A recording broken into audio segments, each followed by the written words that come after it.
Me llamo Lucía Herrera, tengo 34 años y, durante mucho tiempo, creí que mi vida estaba condenada a ser un catálogo interminable de humillaciones silenciosas.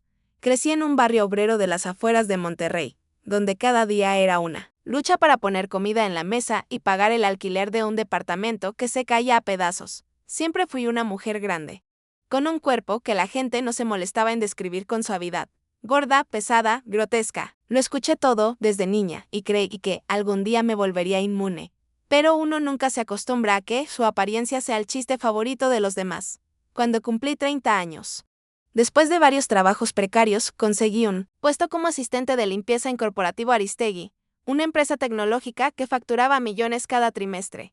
Nunca imaginé que aquel edificio de vidrio y mármol, lleno de gente trajeada y sonrisas falsas, sería el escenario de la mayor transformación de mi vida. Mi rutina era sencilla, llegaba antes del amanecer, preparaba café, limpiaba oficinas y organizaba el material que los ejecutivos dejaban tirado como si yo no fuera más que una sombra. Desde el primer día comprendí que nadie me veía, o peor, que me veían solo para recordarme que no pertenecía allí. Las recepcionistas me miraban de arriba a abajo con una mezcla de lástima y desprecio. Algunos empleados, sobre todo los jóvenes ambiciosos, me decían gordita como si fuera un apodo cariñoso, pero sus risas les traicionaban. Había aprendido a soportar esos comentarios con la misma resignación con la que soportaba la ropa que me apretaba la cintura o las miradas de asco en la cafetería cuando me servía un trozo de pastel. Todo cambió la mañana en que conocí a Sebastián Aristegui, el dueño de la empresa. Tenía 42 años, era alto, elegante y tan seguro de sí mismo que, cuando entraba en una sala, todos se callaban de inmediato. Yo estaba limpiando una mesa de cristal cuando lo vi por primera vez. Me puse tan nerviosa que casi derramé el balde de agua. Sebastián me miró con curiosidad y me saludó con un gesto de la cabeza. Pensé que sería la única vez que notaría mi existencia, pero estaba equivocada. Semanas después, un correo electrónico cambió el rumbo de mi historia. El asistente personal de Sebastián me pidió que subiera a la planta ejecutiva a organizar unos archivos que nadie más quería ordenar. Subí con las manos temblorosas y el corazón acelerado. Allí, mientras revisaba cajas llenas de papeles, escuché a dos gerentes riéndose a carcajadas. ¿Ya viste a la gorda que subieron?, dijo uno con voz burlona. Parecía un hipopótamo metido en un traje barato. A lo mejor Sebastián quiere hacer caridad, respondió el otro. ¿Te imaginas que le diera un aumento solo por lástima? Sus carcajadas retumbaron en mi cabeza, como un recordatorio de que jamás sería suficiente. Intenté ignorarlos, pero sentí como me ardían los ojos y la garganta. Quise correr al baño a llorar, pero en ese momento Sebastián apareció en el pasillo. Los dos hombres se pusieron pálidos. Él los miró con un desprecio frío que me sorprendió. ¿Así tratan a mis empleados?, preguntó en voz baja, pero tan firme que el silencio se volvió insoportable. Si vuelvo a escuchar algo parecido, no volverán a pisar este edificio. Nadie dijo nada. Ellos se marcharon cabizbajos, y yo me quedé allí paralizada, sin saber qué hacer. Sebastián se acercó y me ofreció un pañuelo. Sus ojos grises no tenían la condescendencia que yo estaba acostumbrada a soportar, sino algo que no supe identificar: respeto. No permita que la mediocridad de otros defina su valor, me dijo con calma. Usted trabaja más duro que la mayoría de los que se creen mejores. No supe qué contestar. Aquel día volví a casa con el corazón agitado y una sensación desconocida: la esperanza. Durante las semanas siguientes, Sebastián empezó a aparecer en los lugares más inesperados. A veces pasaba por el área de limpieza mientras yo acomodaba los suministros y me saludaba con un gesto amable. Otras, me pedía que subiera a su oficina para organizar documentos. Aunque sabía perfectamente que cualquier otro empleado podía hacerlo, cada vez que estaba cerca de él, sentía que me faltaba el aire. No porque fuera un hombre impresionante el que lo era, sino porque, por primera vez, alguien miraba más allá de mi cuerpo. Una tarde, mientras revisaba unas carpetas en su despacho, me sorprendió preguntándome por qué aceptó este trabajo. Usted tiene una mente muy ordenada. Podría aspirar a más. Me quedé en silencio, con las manos sudorosas. Nadie jamás se había interesado en mis razones. Nadie se había tomado la molestia de preguntarme nada que no fuera si ya había limpiado un piso o preparado café. ¿Por qué? Necesitaba sobrevivir, respondí al fin con un hilo de voz. Porque nadie quiere contratar a una mujer como yo. Él frunció el ceño. Una mujer como usted, gorda, pobre, invisible, le enumeré, conteniendo las lágrimas, la clase de persona que todos miran con desprecio. Hubo un silencio largo. Sebastián apoyó los codos sobre el escritorio y me sostuvo la mirada. Yo no la veo así, dijo finalmente. Me marché de su oficina con el corazón latiendo tan fuerte que pensé que se me saldría del pecho. Durante días me repetí que, seguramente solo era cortesía, que un hombre como él nunca se fijaría en mí. Pero en el fondo, muy en el fondo, empecé a desear que no fuera cierto. Las ofensas de mis compañeros continuaron, aunque ahora eran más cuidadosos porque sabían que Sebastián estaba atento. Sin embargo, nada podía evitar que las risas se colaran por las rendijas de mi seguridad. Había días en que llegaba a casa tan cansada de fingir entereza que lloraba hasta quedarme dormida. Un viernes por la tarde, cuando todos se habían marchado, Sebastián me pidió que lo acompañara a revisar unos documentos importantes. Yo llevaba puesto mi uniforme azul marino y el cabello recogido en un moño desordenado. Mientras él me explicaba algunos papeles, me di cuenta de que me observaba con una atención que me incomodaba y me emocionaba al mismo tiempo. Lucial dijo de pronto: usando mi nombre por primera vez, ¿alguna vez ha pensado que merece algo mejor que esto? No supe qué responder. Bajé la mirada, insegura. Él dio un paso hacia mí, lo bastante cerca como para que pudiera sentir el calor de su cuerpo.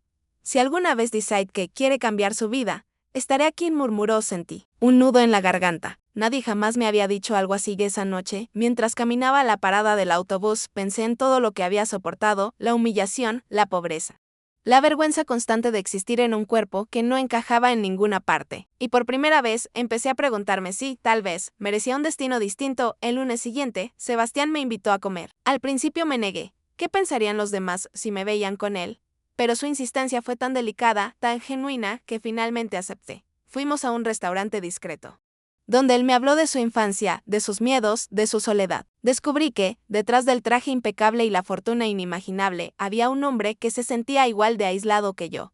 Toda mi vida he estado rodeado de gente que quiere algo de mí, confesó. Dinero, influencia, un apellido. Pero usted no me mira así. Me ruboricé tanto que quise hundirme bajo la mesa. Porque yo no soy nadie, murmuré. Está equivocada, respondió con voz firme. Usted es la persona más auténtica que he conocido en años. Ese día cambió algo entre nosotros. Después de la comida, Sebastián empezó a buscarme con más frecuencia. Me pedía mi opinión en proyectos, me confiaba tareas que no tenían nada que ver con la limpieza. Poco a poco, mi vida empezó a llenarse de momentos en los que me sentía valorada. Pero también llegaron las críticas. Algunos empleados comenzaron a susurrar que yo había seducido al jefe, que seguro me acostaba con él para conseguir privilegios. Esos comentarios me dolían más que cualquier burla sobre mi peso. Una tarde, mientras limpiaba una sala de juntas, escuché a dos supervisoras hablar de mí. ¿La has visto?, decía una con voz venenosa. Ahora se cree importante porque el señor Aristegui la invitó a cenar. ¡Qué ridícula! Una gorda así nunca será suficiente para un hombre como él. Quise salir corriendo, pero me quedé inmóvil mirando mis reflejos en la mesa de cristal. Entonces comprendí que toda mi vida había permitido que las voces de otros definieran mi valor. Y decidí que, ya no más. Aquella noche me fui a casa sin llorar. No porque las palabras no me dolieran, sino porque, por primera vez, sentía que algo dentro de mí había despertado. Una parte de mí que estaba cansada de pedir permiso para existir. Me miré en el espejo del baño, observé mi cuerpo ancho, mis mejillas redondas, mis brazos fuertes de tanto trabajar. Y me dije en silencio que, si Sebastián realmente veía algo valioso en mí, yo también podía empezar a verlo. Los días siguientes fueron un torbellino. Sebastián no se molestaba en ocultar que pasábamos cada vez más tiempo juntos. Me pedía que lo acompañara a reuniones, que supervisara tareas administrativas, que opinara sobre asuntos que yo nunca habría imaginado comprender. A veces, mientras hablaba, me sorprendía pensando que no solo me estaba enseñando sobre su mundo, sino que estaba construyendo un puente hacia el mío. Pero el rumor se propagó como un incendio. Un lunes por la mañana, cuando llegué temprano para preparar café, encontré un papel pegado en mi casillero. Una caricatura grotesca de mí comiendo en un plato gigante de dinero con un título que decía: la gorda que se vende al mejor postor. Sentí que el corazón se me rompía en pedazos. Arranqué el papel y lo rompí con las manos temblorosas. No quería que Sebastián se enterara, pero cuando subí a su oficina a entregarle unos informes, él me miró con el ceño fruncido. ¿Qué pasa?, preguntó con suavidad. Nada, mentí. Él se puso de pie y caminó hacia mí. Su presencia siempre me imponía y me tranquilizaba al mismo tiempo. Con un gesto, me tomó la mano y la apretó entre las suyas. Lucía: si alguien vuelve a faltarle el respeto, me lo dirá de inmediato. No permitiré que la maltraten. Lo miré a los ojos y sentí que las lágrimas me subían a los párpados. No quiero causar problemas, susurré. Ya bastante dicen que usted ¿Y yo? ¿Qué dicen? Preguntó con un destello de rabia contenida, que usted solo me presta atención porque soy fácil de manipular, admití. Avergonzada, porque nadie más me querría. Sebastián soltó un suspiro largo y me acarició la mejilla. Escúchame bien, dijo, en voz baja, no me importa lo que murmuren. Lo que siento por usted no es un capricho ni un pasatiempo. Usted es la mujer más valiente que he conocido, pero yo no soy. Empecé a decir. Pero él negó con la cabeza. No es que, Lucía, delgada, rica, perfecta. Yo no necesito a nadie perfecto, solo a alguien real. Me quedé callada, con el corazón latiendo tan fuerte que creí que todos en la oficina podían escucharlo. Esa tarde, cuando salí del edificio, lo encontré esperándome en su auto. Al principio quise negarme a subir. Tenía miedo de que aquello fuera un sueño que se desvanecería al despertar, pero cuando abrió la puerta del copiloto y me miró con esa mezcla de ternura y determinación, supe que era hora de dejar de huir. Durante el trayecto no hablamos mucho. El silencio estaba cargado de preguntas que ninguno de los dos se atrevía a formular. Hasta que, finalmente, se detuvo frente a un parque iluminado por faroles antiguos. Bajamos del auto y caminamos en silencio por los senderos empedrados. De pronto, se volvió hacia mí. Lucián dijo con voz temblorosa. Sé que esto puede parecerte precipitado, pero necesito decirlo. Tragué saliva, sin atreverme a mirarlo directamente, desde que llegó a mi empresa. He sentido que mi vida empezaba a cambiar, continuó. Usted me recordó que aún queda nobleza, bondad y valentía en el mundo. Yo solo soy una mujer cualquiera, susurré. Sin fuerzas, no respondió. Usted es la mujer que quiero en mi vida. Sentí que el aire me faltaba. Me llevé la mano a la boca, incapaz de articular palabra. Él dio un paso más cerca y tomó mi rostro entre sus manos. No me importa su pasado, ni lo que diga la gente, ni las diferencias que el mundo inventa para separarnos. Lo único que sé es que quiero estar con usted. Si me permite, quiero demostrarle que merece todo el amor que nunca recibió. Las lágrimas me rodaron por las mejillas, pero por primera vez no eran de tristeza. ¿Por qué yo?, pregunté, apenas en un susurro. Porque usted es la única persona que ha tenido el coraje de ser quien es, respondió.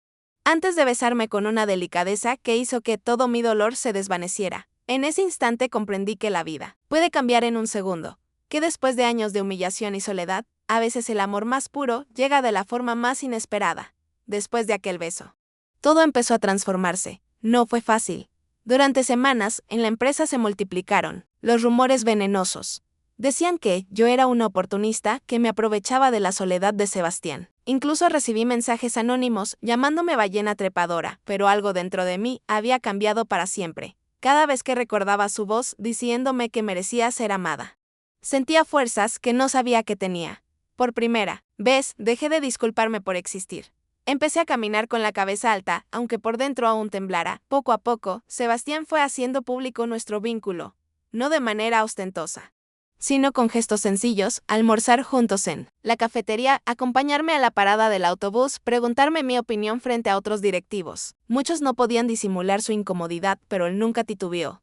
Una tarde, mientras revisábamos unos proyectos de responsabilidad social, me dijo con calma: estoy pensando en crear un programa de becas para mujeres de bajos recursos. Mujeres que, como usted, solo necesitan una oportunidad para demostrar lo que valen. Sentí un nudo en la garganta. ¿Por mí?, pregunté. Por todo lo que me ha enseñado, respondió, porque su historia merece ser contada. Esa noche me llevó a cenar a un restaurante pequeño, lejos de la ciudad. El lugar estaba iluminado con velas y las paredes estaban cubiertas de fotografías antiguas. Cuando llegó el postre, Sebastián sacó una pequeña caja de terciopelo. Mi corazón empezó a latir tan rápido que me mareé. Sé que todo esto ha sido inesperado, dijo, con voz temblorosa, y que muchos dirán que estamos locos. Pero, en mi vida, nunca he estado tan seguro de nada. Me miró a los ojos con esa mezcla de ternura y decisión que siempre me desarmaba. Lucía Herrera, ¿te casarías conmigo? Sentí que se me quebraba el mundo por dentro, que todo el dolor acumulado durante años se convertía en algo luminoso. Sí, susurré, con lágrimas corriéndome por la cara. Sí, quiero casarme contigo. Él me abrazó, con una fuerza que me hizo olvidar cada ofensa, cada humillación, cada noche de soledad. Por primera vez, me sentí suficiente. Más que suficiente. El día de nuestra boda, llevé un vestido sencillo de encaje color marfil. Mi madre, que había viajado desde el barrio donde crecí, lloró durante toda la ceremonia. Sebastián no dejó de sostener mi mano ni un segundo.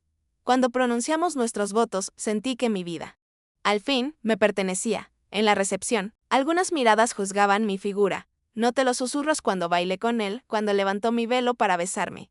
Pero esa noche comprendí que ya no importaba, que por cada persona que se burlara, había otra que encontraba esperanza en mi historia hoy, mientras escribo estas palabras sentada en el porche de nuestra casa. Con el atardecer tiñendo de oro el jardín, sé que volvería a pasar por todo. Para llegar aquí, no soy la mujer perfecta que muchos esperaban.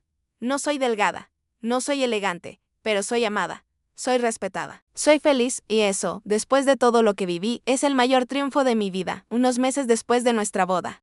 Mi vida empezó a parecer un sueño que no me atrevía a soñar cuando era niña. Sebastián me propuso dejar mi puesto de asistente de limpieza, pero no para que me quedara en casa, sin hacer nada. Quiero que trabajes conmigo, me dijo una mañana, mientras desayunábamos juntos. Que tengas tu propio espacio en la empresa. Que lideres el programa de becas que inspiraste. Al principio, me reí nerviosa. ¿Yo? ¿Dirigir un proyecto?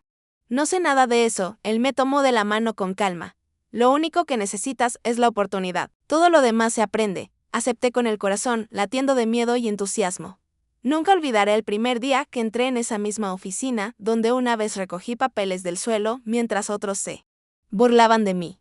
Ahora tenía un escritorio, con mi nombre, un correo institucional y un equipo de personas que debían reportarme avances. Algunos me miraban con escepticismo, otros con desprecio, pero había también miradas de respeto que no existían antes, porque mi historia ya no podía ser ignorada. Porque, aunque muchos pensaran que yo era la esposa del jefe, también era la mujer que había barrido esos mismos pasillos con dignidad. Poco a poco, aprendí a dirigir reuniones, a redactar proyectos, a sostener mi voz cuando alguien intentaba minimizar mis ideas. Sebastián me apoyó en cada paso, no haciendo mi trabajo por mí, sino recordándome que tenía derecho a estar allí. Nunca olvides de dónde vienes, me decía cuando me sentía insegura, pero tampoco olvides hacia dónde vas. El programa de becas se convirtió en un éxito. Mujeres de los barrios más pobres de Monterrey empezaron a formarse como técnicas, programadoras, administradoras. Cada vez que entregábamos una beca, recordaba a la joven que fui, la que llegaba al amanecer con un uniforme barato y el alma llena de miedo. A veces recibía correos de mujeres que me decían que mi historia les había dado valor para reclamar respeto en sus trabajos, para dejar relaciones que las hacían sentir menos, para mirarse al espejo con compasión. Una tarde, mientras revisaba expedientes de nuevas becarias, una empleada joven entró en mi oficina con los ojos llenos de lágrimas. Perdón, que la interrumpa, señora Herrera, balbuceó. Solo quería decirle que usted me inspira. Me quedé sin palabras. Toda mi vida he sentido que no valgo, continuó, con la voz temblorosa, pero cuando supe de usted pensé que tal vez yo también podía aspirar a algo mejor. Me levanté de mi silla y la abracé. Sentí que, en ese instante, todo cobraba sentido. Sebastián y yo fuimos construyendo nuestro hogar poco a poco. Nunca quise mudarme a la mansión enorme que él tenía en San Pedro. En lugar de eso, compramos una casa con un jardín grande donde pudimos plantar bugambilias y limoneros. Allí celebramos reuniones con las mujeres del programa y también con los empleados que deseaban un ambiente distinto. No todo fue perfecto. Algunas personas se marcharon de la empresa porque no soportaban ver a la mujer gorda ocupando un lugar de liderazgo. Recibí críticas en redes sociales, artículos de revistas de chismes que se burlaban de mi aspecto. Hubo días en que esas voces me herían más de lo que quería admitir, pero aprendí a ponerlas en su sitio. Cada vez que alguien cuestionaba mi valor, recordaba la voz de Sebastián aquella tarde en el parque. Lo único que sé es que quiero estar contigo. Y recordaba mi propia voz, temblorosa pero firme, diciendo, sí. Un día, mientras regaba las plantas, él salió al jardín y me abrazó por la espalda. ¿Sabes qué admiro más de ti?, murmuró. Que nunca has dejado de ser tú. Me giré para mirarlo a los ojos. Tú nunca has intentado cambiarme, respondí. Eso es lo que más te agradezco.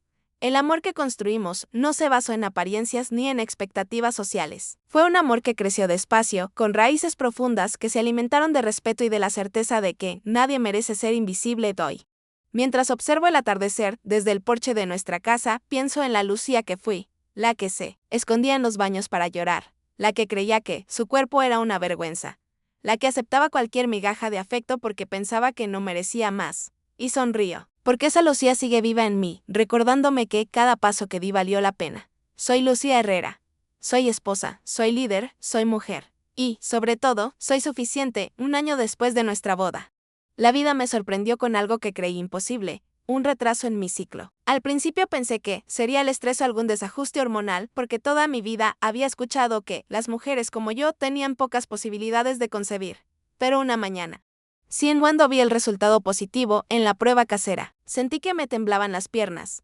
¿Estás bien?, preguntó Sebastián al verme pálida en la cocina. No pude responder. Le tendí la prueba con la mano temblorosa.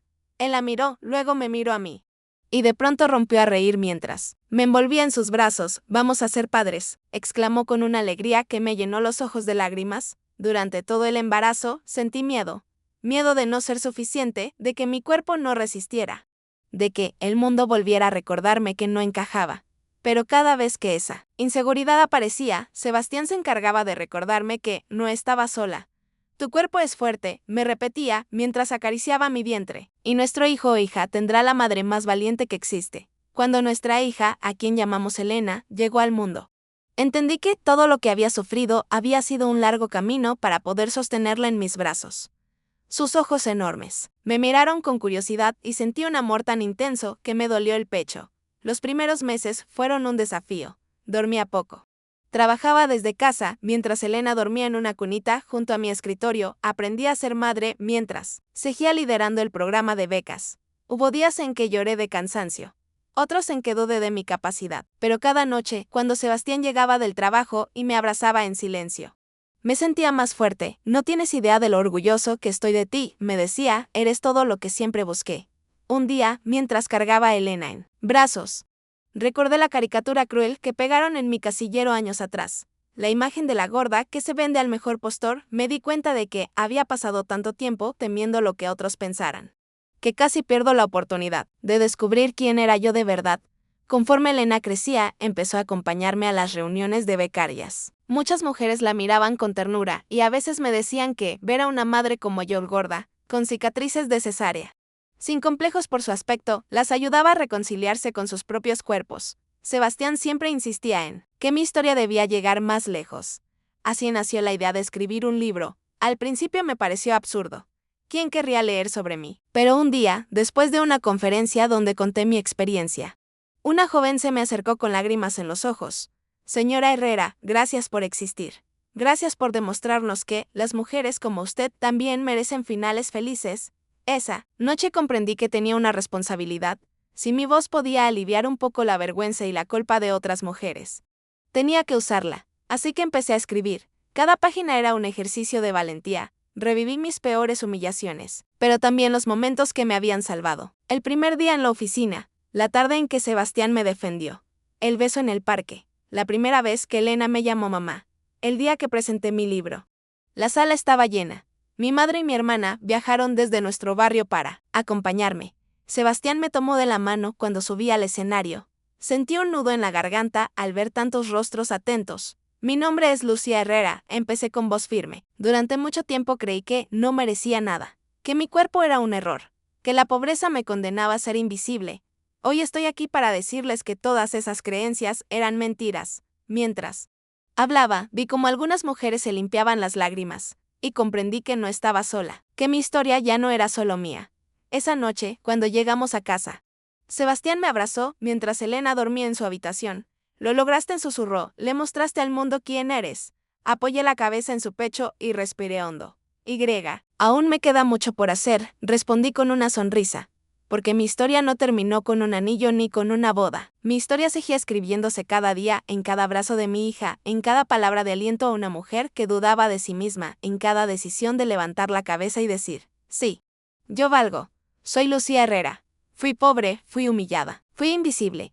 Y ahora soy madre, soy líder, soy amada, y sobre todo, soy libre hoy». Al mirar hacia atrás, comprendo que todas las heridas que cargué durante años se convirtieron en la base de mi fortaleza. Cada burla, cada mirada de desprecio, cada palabra que buscó destruirme, me enseñó a valorar el poder de mi propia voz. Aprendí que el amor verdadero no depende del tamaño del cuerpo ni del saldo en una cuenta bancaria. Que la dignidad no se regala, se conquista. Que no hay humillación tan profunda que pueda derrotar a un corazón. Que decide levantarse una vez más a todas las mujeres que alguna vez se sintieron pequeñas, indignas o invisibles. Quiero decirles que su valor no necesita permiso de nadie, que merecen respeto, ternura y un lugar en el mundo donde su existencia no sea una disculpa constante. Yo encontré ese lugar. Lo encontré en el amor de un hombre que me miró con honestidad, Pero sobre todo, lo encontré dentro de mí misma, porque descubrí que no era necesario cambiar mi esencia para ser suficiente. Soy Lucía Herrera, fui la mujer que muchos despreciaron. Pero también la mujer que se atrevió a escribir su propio destino. Hoy puedo decirlo con el corazón en paz. Encontré mi propósito, encontré el amor verdadero y por primera vez en mi vida, me encontré a mí misma. Gracias a todos por estar aquí, dije, sentándome en el centro de la mesa. Un lugar que ahora ocupaba, sin excusas ni dudas. Me gustaría saber desde dónde todos están mirando hoy. Deja tu ubicación en los comentarios y no olvides dar like y suscribirte. Comparte este video con alguien que conoces. Leí todos sus comentarios y aprecio su apoyo más de lo que imaginan. Ahora vamos a celebrar.